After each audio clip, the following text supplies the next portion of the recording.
Presyo sa bugas sa kamerkaduhan nagpabilin pa karon ug wa ra hinuon kaayoy kabaguhan sukad niadtong Disyembre. Ang report ni Nico Sereno. Sa merkado publiko sa Mandaue, nagpabilin ra ang presyo sa gibaligya nga mga bugas humay. Matod sa mga retailers, wala ray kabaguhan sa presyo gikan sab sa ilang mga suppliers. Dinhi sa tindahan ni Nieves Auman, labing barato nga bugas humay nga iyang gibaligya, tag 51 pesos kada kilo, broken nga klase.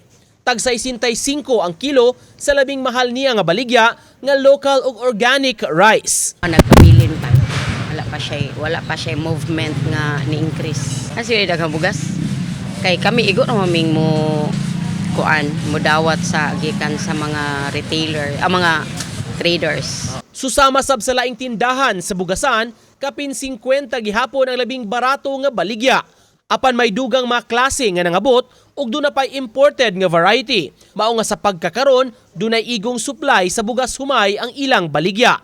Wa ra sab mabag-o ang presyo sukad pa ni adtong Disyembre. Una nagipahibaw sa Department of Agriculture sa kauluhan, dugang stock sa imported rice ang gikatakdang maabot sa nasod karong Pebrero. Pamaagi sab kini sa gobyerno sa pagpapuno sa inventory ug supply dinhi sa nasod, labi na sa naghulga nga El Nino. Naman sa pero before mas taas ang presyo. Karon stop na ang increase. Kaya daghan ang supply mo, lower ang price.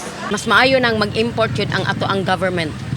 Kay para kung pananglitan ang mga traders mo pataas ilang presyo, muna siya kanang price breaker.